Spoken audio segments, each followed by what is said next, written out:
Good afternoon बच्चों। इसके पूर्व के वीडियो में मैंने आपको व्याकरण पाठ 2 वर्ण विचार के तहत वर्ण के भेद को विस्तार से बताया। आज की वीडियो में मैं आपको इस पाठ के तहत कुछ अन्य महत्वपूर्ण पहलुओं के बारे में बताऊंगी।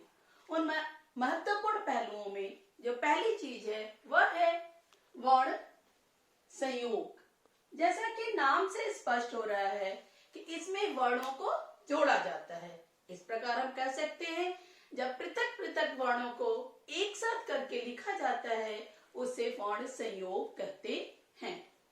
जैसे हलंत ब प्लस अ प्लस हलंत न प्लस हलंत द प्लस अ प्लस हलंत र प्लस अ बराबर क्या बना?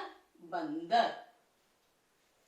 अब वर्ण संयोग के पश्चात जो दूसरा महत्वपूर्ण बिंदु आता है वह है वर्ण विच्छेद। यह भी नाम से स्पष्ट हो रहा है कि इसमें हमें वर्णों को अलग अलग करना है, तोड़ना है।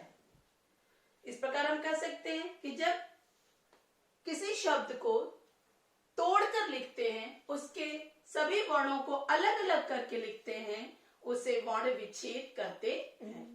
बच्चों, वर्ण विच्छेद करते समय जो सीधे शब्द होते हैं जैसे चिड़िया, थैला, मकान, इसको तो बच्चे बड़े आसानी से कर लेते हैं। लेकिन जो संयुक्ताक्षर युक्त शब्द होते हैं, रेफ पदेन युक्त शब्द होते हैं, अयोगवा के शब्द होते हैं, उसमें उन्हें कठिनाई होती है। उसमें वो कंफ्यूज हो जाते हैं कि कहाँ पर विसर्ग लगाना है, कहाँ पर अयोगवा लगाना है, कहाँ पर रेफ लगाना है, कहाँ पर पदेन लगाना है। तो इसलिए मैं आज की वीडियो में आपको ऐसे ही शब्दों का वर्ण विच्छेद बताऊंगी। उसमें पहला है आज्ञा।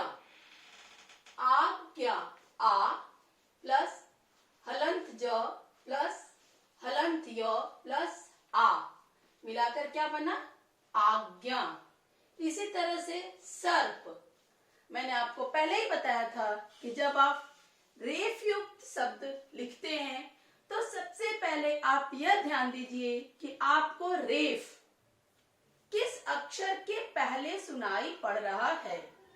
आपको जिस अक्षर के पहले रेफ सुनाई पड़ता है उसी अक्षर के ऊपर रेफ का प्रयोग किया जाता है।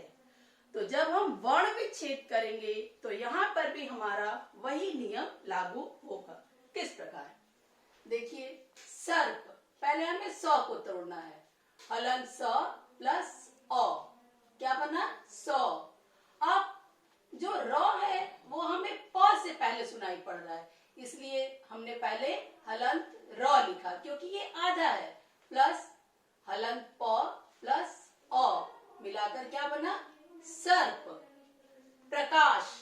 अब हमने पदेन में बताया था कि पदेन जो है वो जिस अक्षर के साथ सुनाई पड़ता है उसी में लगाया जाता है। तो प्रकाश में जो र है वो प के साथ सुनाई पड़ रहा है, इसलिए हम लोग कैसे लिखेंगे? पहले हलंत प, फिर हलंत र और फिर प्लस करके अ। हलंत प प्लस हलंत र प्लस अ, ये तीनों मिलाकर के हमारा बना प्र। फिर का, हलंत क प्लस आ, का प्लस हलंत श प्लस अ, क्या बना ये पूरा मिलाकर? प्रकाश। अब इसी तरह से चोंच, अयोगवा के शब्द चोंच, पहले हलंत च प्लस ओ, ये दोनों मिलाकर के बना चों, प्लस हलंत च प्लस अ, ये पूरा मिलाकर बना चोंच। अब आधे अक्षर के शब्द विच्छेद, हलंत व प्लस छोटी क्या बना? वी। आधा च है इसलिए हलंत च। छे, हलंत छ प्लस ए क्या बना? छे, प्लस हलंत द प्लस अ, द। ये सब मिलाकर के बना विच्छेद। यह हुआ बच्चों हमारा वर्ण विच्छेद। अब वर्ण विचार पाठ के तहत जो तीसरा महत्वपूर्ण बिंदु है वह है द्वित्व व्यंजन। द्वित्व व्यंजन क्या है? कभी कभी बच्चों आप संयुक्त व्यंजन और द्वित्व व्यंजन में कंफ्यूज हो जाते हैं।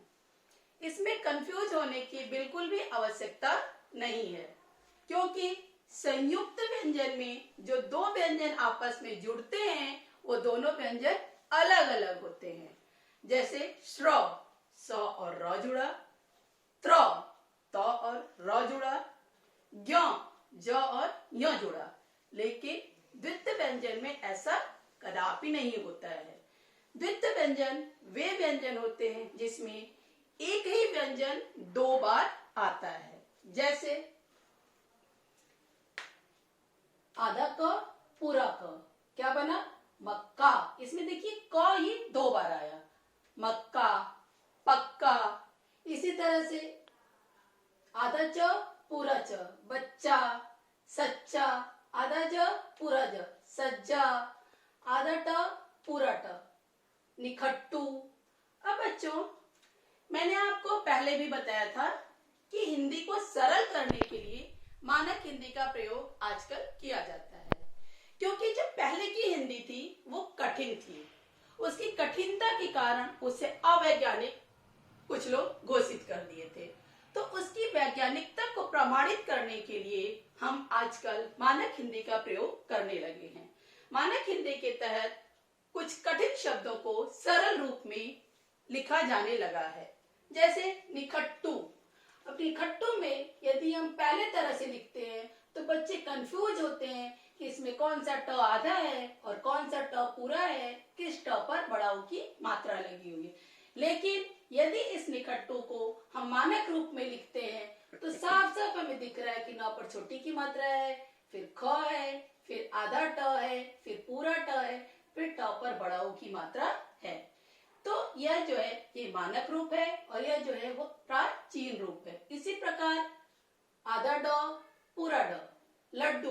लड्डू में भी यदि हम पहले तरह से लड्डू लिखते हैं तो बच्चों को कंफ्यूजन हो सकता है कि कौन सा ड आधा है, कौन सा ड पूरा है, कौन से ड पर मात्रा लगी हुई है। लेकिन यदि हम इसे मानक हिंदी में लिखते हैं तो सब कुछ क्लियर है कि ल है, फिर आधा ड है, फिर पूरा ड है, उस पर बड़ा ऊ की मात्रा है। आज हमारा वर्ण विचार पाठ पूरा हुआ। अब आगे की बातें पार्ट 3 अगले वीडियो में। धन्यवाद।